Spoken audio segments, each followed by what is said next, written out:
Welcome to the DeBruce Foundation's Empowering Careers podcast, where we explore insights and strategies for building empowered careers. I'm Dr. Leigh Anne Taylor Knight, and I'm serve as the Executive Director and Chief Operating Officer of the DeBruce Foundation. And today, I am thrilled to welcome Jill Cook.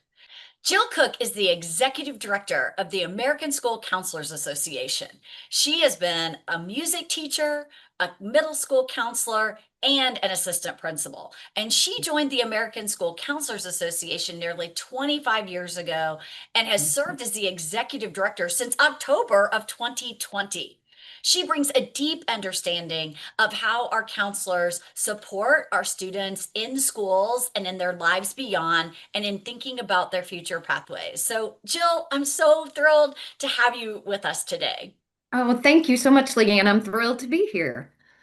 So, let's just start with a little bit about your career journey. Tell us about like where you started and how you got into this whole business of supporting and serving students. Sure. So I knew growing up, I always wanted to go into education of some sort. My parents were both teachers, college professors. My cousins were teachers, aunts were teachers. I mean, it was very much in my DNA. And music was my love and my passion. So that just drew me into pursuing music education. And so my very first year, I was in a small rural um, district in North Carolina as an elementary school music teacher. And I had three schools, more than 1,000 kids every week. And I didn't like it very much because I didn't feel it was impactful. And I spent a short stint doing high school choral music, and that was very enjoyable. But for me, it still wasn't where I saw myself making a difference with students. So I got myself back to school and got my master's degree in school counseling and landed in a middle school in North Carolina. And I was there for 7 years as a middle school counselor, loved middle school. And You then should wear a halo. You love I, middle school, you should wear a halo. it's you either love it or you don't. And It's true. it takes very special people, I think, to work in middle schools, but I love that age. It's just they're they're not grown, but they think they're grown. But I love middle school students. They're so much fun. And then my superintendent, well, so a little backstory. So I had three children in 1 year, and they are not triplets. So I have an older son, and then I had a daughter, and 11 months later, two babies came along. So there was a time when my husband and I had all four children. We were at a Wendy's in the small town where we lived, and we were getting dinner for the kids. And the superintendent, and my husband worked for the school district too at the time. Superintendent came through the parking lot, saw us in the Wendy's, parked, came in, didn't really say too much to us, but just kind of watched us with these four kids, three of whom were two and under. And the next day I got a call, and he's like, "Hey, how would you like to be an assistant principal?" And I was like, "What?" It wasn't on my radar. We had a shortage at the time in our county and also in the state of administrators. So there were special provisions for emergency certification while you pursued the degree. And he was like, "Yeah, anybody who can handle those children, that many children in a fast food restaurant, can be an assistant principal." So that's how I became an assistant principal. So my career journey, it wasn't planned out from the time I was little, other than knowing I wanted to be in the education field. But some of it I just happened into, and it's how I got the job where I am now.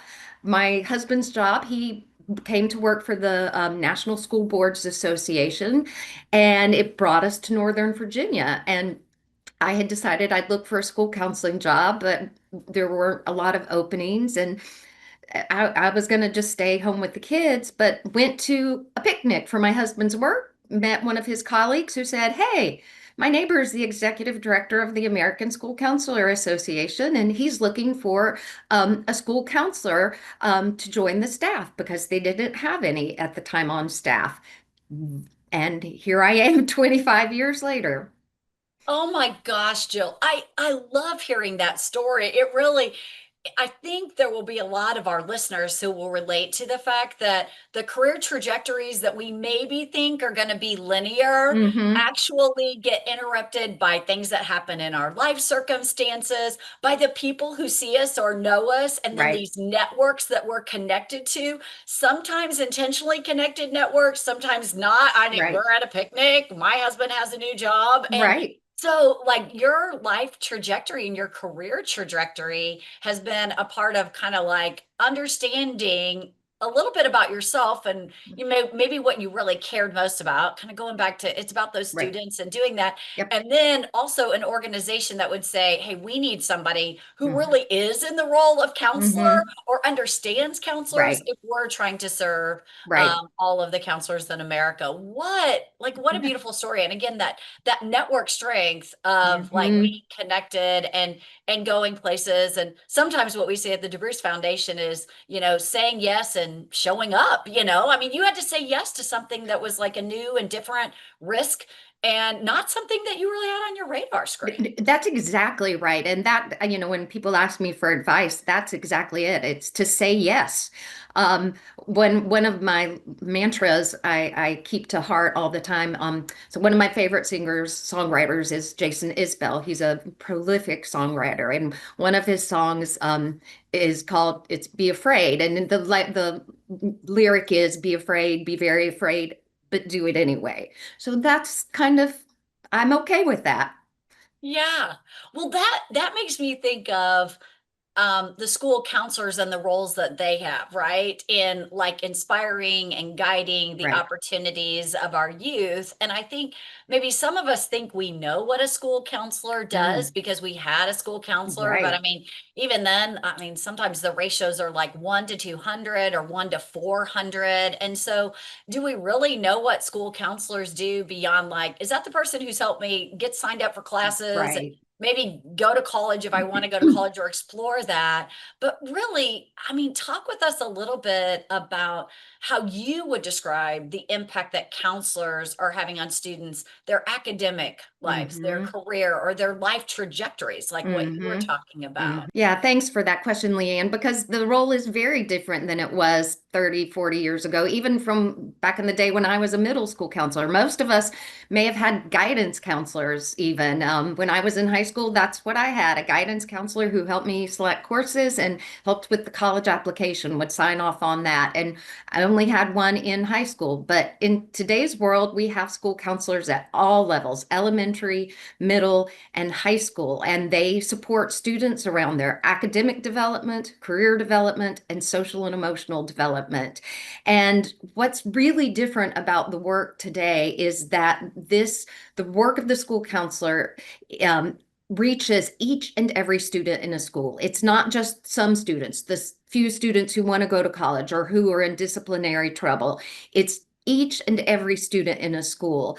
And that's done through a comprehensive school counseling program that is grounded and guided by the school and student data. And that's very different from the days of old. Even when I was a middle school counselor and it would be time to go do a classroom lesson and I just pull something out of the filing cabinet because I liked it. It was not necessarily meeting the needs of the students, but it's very intentional work, looking at the data, attendance data, achievement data, discipline data to see how then you can develop your school counseling program goals and then create a program for the course of the school year to help meet those goals and support those students. So if you're familiar with multi-tiered systems of support, the triangle of interventions, school counselors do a good chunk of their work at tier 1 level, and that's delivering information and content to all students, primarily through classroom instruction. School counselors at all levels go into classrooms,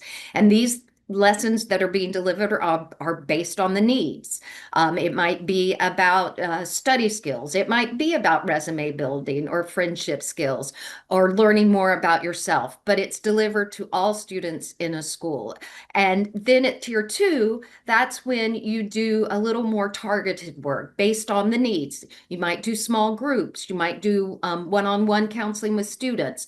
School counselors are not therapists. They don't diagnose, don't prescribe medication. They do short-term counseling. And if a student needed more than that, they needed services at tier 3, then referrals are made to get students and families that kind of support. Mhm. So, for example, using the data, it might be something looking at grades. If you were in a middle school and you notice a pattern that the seventh grade boys, particularly in a section of math, the grades are very poor.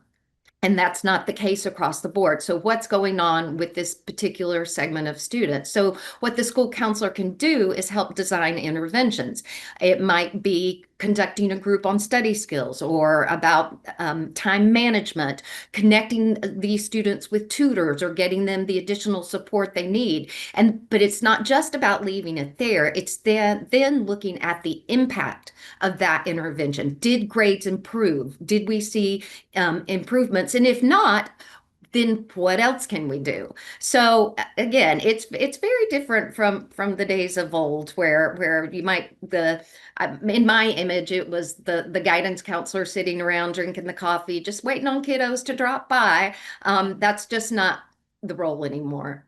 Right. I'm so glad that you're helping our audience understand that. And it really, that's why they call it comprehensive, right? It Right. is, and it is comprehensive from the earliest ages that we have students all the way through, and kind of leapfrogging from like the elementary and the middle school. Now in high school, so many of our students are facing, this question like, okay, what am I going to do next? Right. And our counselors have a key role in Mhm. that. So, what are some effective ways to help students explore career options? Like, and when does that exploration, begin? Some of our research shows that you can't start too early with kids Mhm. starting to recognize that they can have confidence and that they do certain work activities that someday someone will pay them to do, right? Right. But as they get into that, like, well, what do I want to be? What's the school counselor's role with that, Jill? Sure. And I think your point is an important one that if we're having this conversation not until high school, then it really is too late. It can't be too early. This is really, it's not even a K-12 conversation. It's a lifespan conversation. And it's career development is developmental, it's layered, intentionally designed over time. And the early grades, it's exposure and imagination. What are they seeing in the real world? What are they learning about? You talk about community helpers.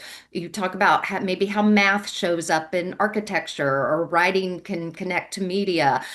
Just really exploring their sense of what's possible and helping them begin to notice just some of their own interest and strengths.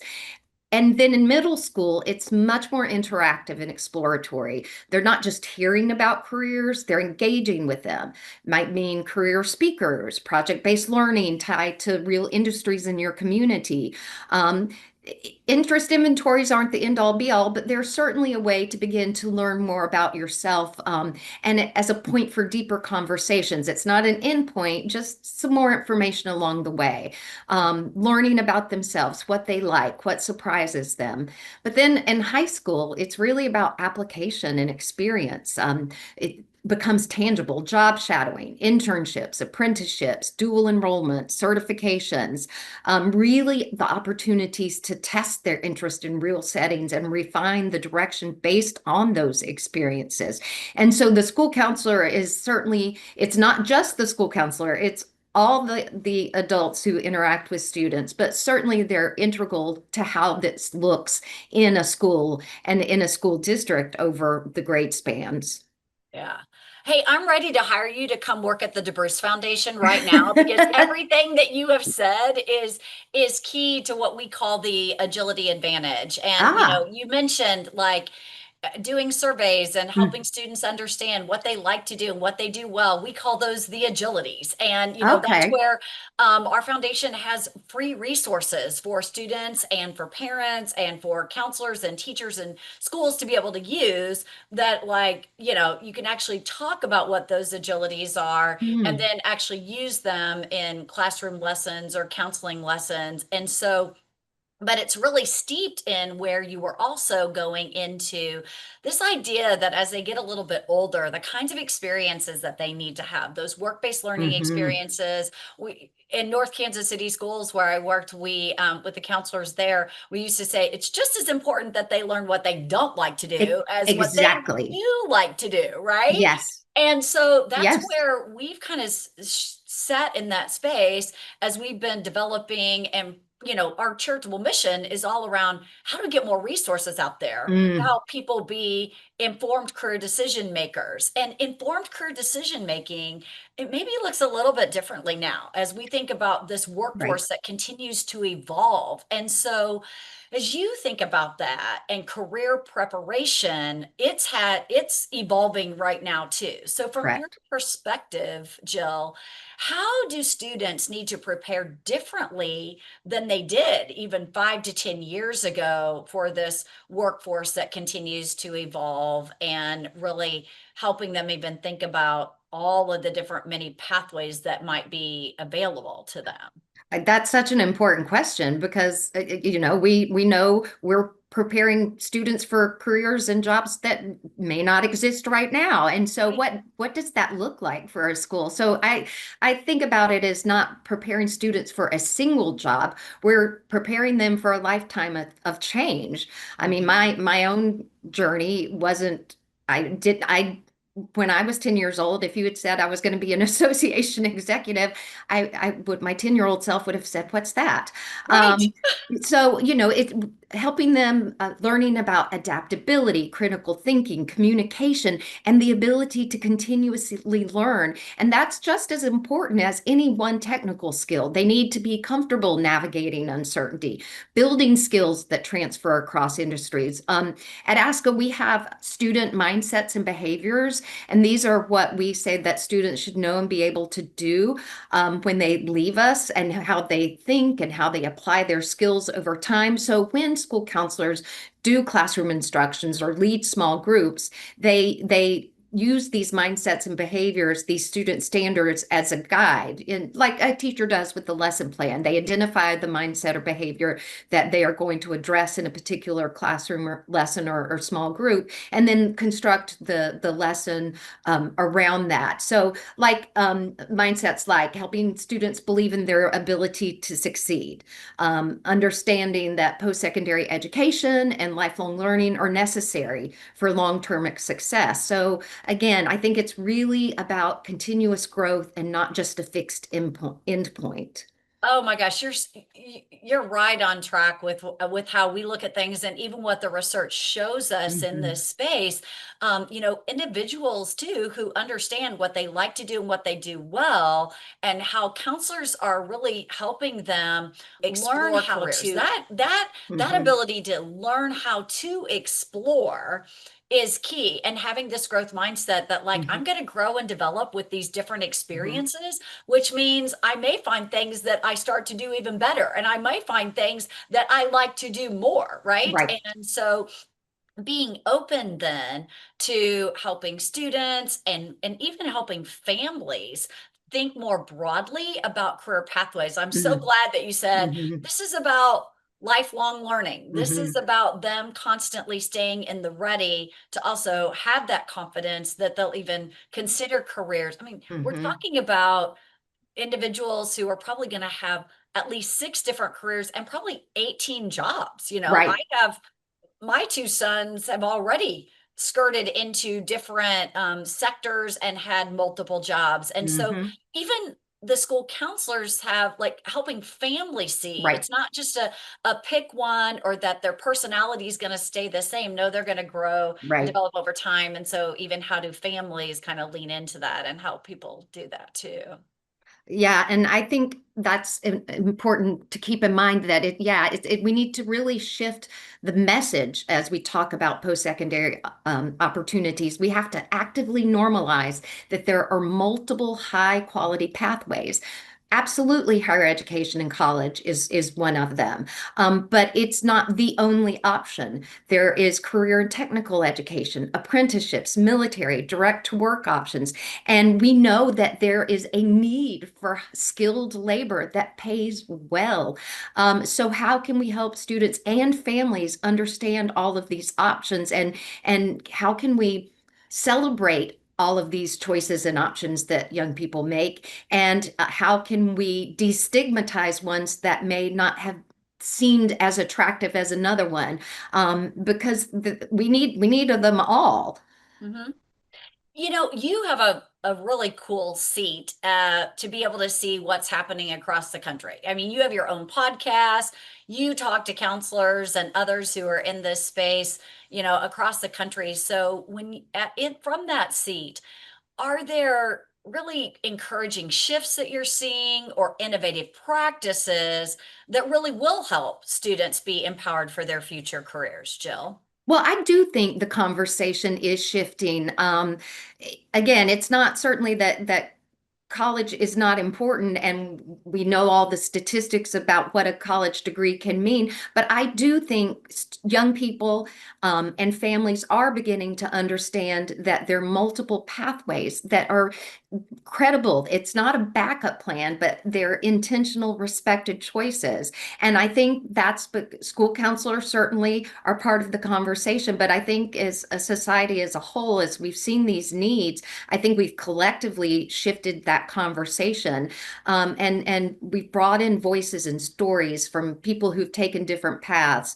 And school counselors are great about bringing speakers in, bringing in past students to share their journeys, to talk about, how they landed where they landed. And so again, for students, it's really seeing young people, seeing maybe students they knew who were in school and who are older than them, bringing in speakers, making it seen, making it real. We can do our exploration online, and certainly in today's technology, it's fantastic. We can get so much information in real-time information about job opportunities and what your community data looks like in terms of the needs and what education requirements are and what salaries Yeah. might be.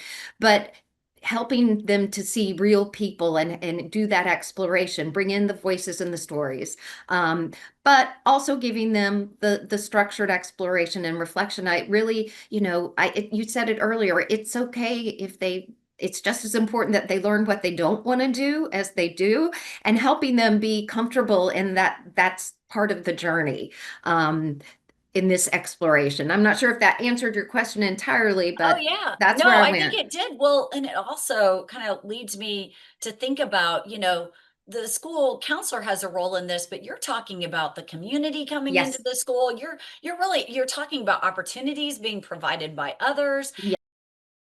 And Yes. so I think that may be, one of the biggest pieces that educators, but the entire community needs to embrace. These are all of our young people. And yeah, we Mhm. have these opportunities even in our own hometown and in these industries, and helping them be able to see it so that they can be it is Yes. something that is it's maybe on the shoulders of educators to help build those bridges, but it really takes this community collaborating. And we've had some other guests on that have talked a lot about that, and really do believe that. Do you think, Jill, what do you see out there that you think are maybe some of the biggest obstacles for us helping as communities, helping students explore careers and build their confidence and their skills for these future jobs that we don't even know what they're going to be? What are some of our biggest obstacles? Well, you sort of hit on it. I think there sometimes this work and these conversations are done in silos,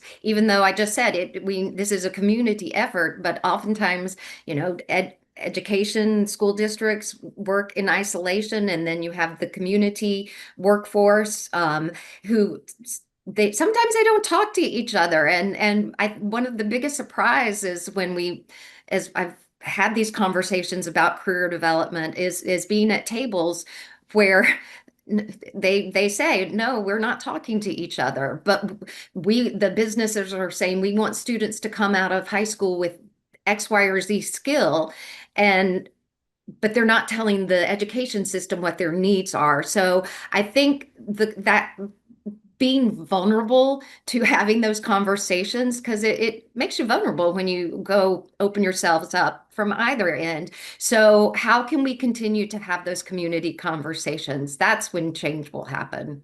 Yeah.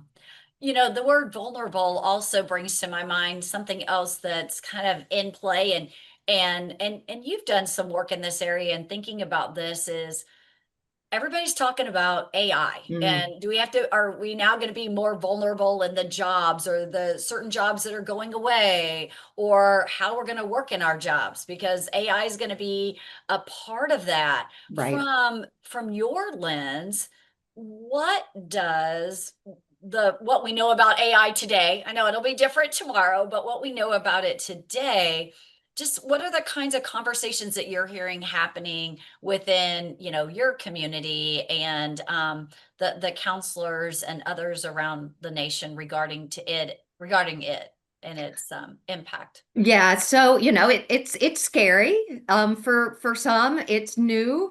Um, there are some school counselors doing amazing things with it. I mean, school counselors using AI to help them design their lesson plans and helping Yeah. take away some of that administrative work, putting in this is the student standard I want to address in this lesson. Help me design a lesson for this. Um, and in their work with students, it's much more robust information about helping student matching interests and strengths and values to career clusters, suggesting careers or pathways that students may not have considered, showing those multiple pathways and getting that information in real time, in demand jobs in your area, the salary ranges, growth projections, required skills and credentials. And, I don't know that we know how it's going to shift the workforce at this moment, but I think it goes back to what we were talking about. If we can be committed to lifelong learning and Mhm. having those skills and abilities to navigate something that's not just from point A to point B, that there are going to be lots of on ramps and off ramps. I think helping them realize that those skills are what will help set them up for success.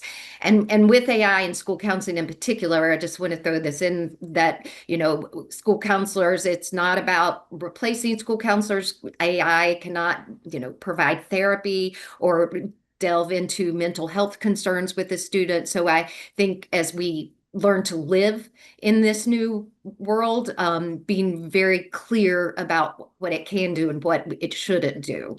Yeah. Well, and you mentioned earlier about the importance of counselors using data, you know, and Yes. some of the things that you could use AI to do to just give you the snapshots of information of the Hmm. data without you having to pour through so much of that. So some of the summaries of that, some of that administrative, tedious pieces that could be done by AI so that you release the margin of the counselors Hmm. to be the ones that have those human interactions and Exactly. do that. I really think that it could set us up to address some of those administrative tasks, as you Yes. said, that have gotten Yes. more and more on the plates of counselors and Hmm. educators and others who are in schools serving the same time. Okay, where can AI actually help us be more efficient to do that so that we release the margin of humans to have the relationships, the student rapport drive, the relationships with one another, so that we're Hmm. actually talking about how we can be, you know, holistically serving the students and our community. So Hmm. maybe that'll be something that'll come of it. Looking ahead, I mean, we're talking about it right now, or already in the future. What really gives you optimism about this next generation of students and the careers that we know they're going to create? It's not only what's going to be out there for them, but what are they going to create? What gives you optimism about this next generation? Well, I think students today are just incredibly adaptable. They're socially aware, so purpose driven. And I think they're asking thoughtful questions about impact and meaning, not just income or title. And so I think that mindset is going to lead to innovations in ways that we just can't foresee at this point. Mhm. But that makes me very hopeful. And I bet you've got a hopeful story or two in your bag too that's really reflecting on maybe a student's life that's been Mm. changed because of the role of a counselor or an educator. Could you inspire us maybe with a story like that, Jill? So what stands out isn't necessarily one specific student, but really a theme I've heard repeatedly from school counselors across the country. School counselors often describe students who come to them believing explicitly or implicitly, for example, that college is not for them. They're disengaged, uncertain. Their experience and their sense is very narrow of what's possible, and based on maybe their academics, what they've been told or heard from others. And so, in those kinds of moments, a school counselor's role is not just to immediately solve anything, but it really is to listen. And it's that human relationship you talked about. Listen for what does spark interest. Is it hands-on work, problem solving, creativity, helping others? And then school counselors can intentionally shift the conversation from a narrow identity question, like, what do you want to be? And toward an exploration question, what do you enjoy? What do you feel capable? What kinds of environments bring out your strengths? And so, across these stories, school counselors describe what happens when students are introduced to pathways they just hadn't previously considered, career and technical education programs, certifications, or other post secondary options. Sometimes it might be a campus visit that sparks interest. So when I was a middle school counselor, I worked with the eighth grade students, and one of the things I started is I made it my goal for every student, eighth grade student in my school, to go to at least one college campus. We lived in a fairly rural area, but we lived in North Carolina, and there are a lot of colleges and universities in North Carolina. So we started a college day, and I got funding. So we would take the students, we would all go on the same day to two different universities. Uh, we had groups who would go to UNCG and Wake Forest. We'd go to UNC Chapel Hill and Duke, and the NC State and Marymount. And I remember distinctly a young eighth grade young man. So I went to school at UNC Chapel Hill, in full disclosure. And so that's the trip I would always take with the students. And we were at UNC Chapel Hill on the campus. And this young man, he was looking around the football stadium. He was at Kenan Stadium. And he said, I never thought I would step foot on a college campus. And this gives me hope. I would really like to see myself going to college someday. And that story has that young man, I remember the look on his face as we were standing there on a beautiful fall afternoon. So it's things like that make the role so rewarding. Anybody who goes into education, they do it because I hope that they really truly want to help students at whatever point they're working in along this pathway and along this journey for students. And for me, school counseling, it gave me, when I couldn't find that joy and that spark in the classroom as a classroom teacher, being a school counselor let me work with all students, but it also gave me the opportunities to work one-on-one and have I think a real impact on students' lives. Oh, I and I can tell that you are passionate about that and doing that, and how fantastic for counselors across the country to have you as a leader Oh. and in the position you are, understanding really the important role that they have, and helping all educators understand the Hmm. important role that they have and how we're all working together for the well-being and the health and the futures of our students and really of our economy in our country. So that's exciting. Okay, I've got a lightning round set of All questions. right. Three questions. I don't know if we can answer them in one sentence or not, but here's the first one. If every student could graduate high school with one mindset or ability, what would you choose? A strong sense of self, knowing their strengths and interest and how they learn best. I love that. Second one, what's one question Mm. every student should ask themselves before making a career decision, Jill? Does this path or does this choice align with who I am and how I want to contribute? Ah, excellent sound bites. All right. What's one thing our audience can do to help students build brighter futures? Expand their exposure, help them see the possibilities, help them see more possibilities than they know currently exist.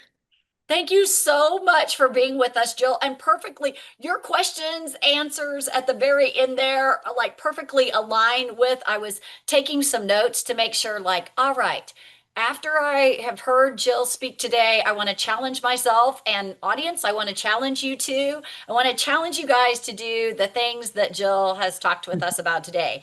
Number one, we need to actively normalize options. We need Mhm, to make it the rhetoric and the mhm. normal thing for families and schools and others in our community be talking with students about options, lots of options. Yes. Secondly, students need to hear voices and Mhm. stories, right? Yes. They need to, and Jill just said it again here in this last question, they have to be exposed to what Mhm. these are. And that comes from voices and stories. And that takes all of us to Mhm. share our voice and our story so that just like Jill and I would say the same thing. I didn't expect to be doing what I'm doing today. Didn't probably even know what this job was when I was 10 years old. Like Jill said, the same is probably true for you. So your voices, your stories, they're key to helping our educators help our students see multiple pathways. And third, introduce them to pathways not yet considered. Jill gave specific examples of how she had done that. We can all take responsibility in our families and in our educational settings and in our community settings. And I so admire the chambers that are getting behind this work, the Mhm. businesses that are getting behind this work, all of the not for profits across the country that are saying, this is important. We must now help students understand themselves, have confidence in themselves, what they like to do and what they do well, and be able to see what the options are that are out there. And so it's going to be about all of us working together to do this. So for everyone who tuned in today, if you enjoyed this conversation, we hope that you will follow us at debruce.org and on our media channels for more career building resources. Jill, thank you so much for being here today. Oh, thank you so much for having me, Leigh Anne. Well, together, as Jill has taught us, we can build empowered careers. We hope to see you here next time. Thanks again for being with us.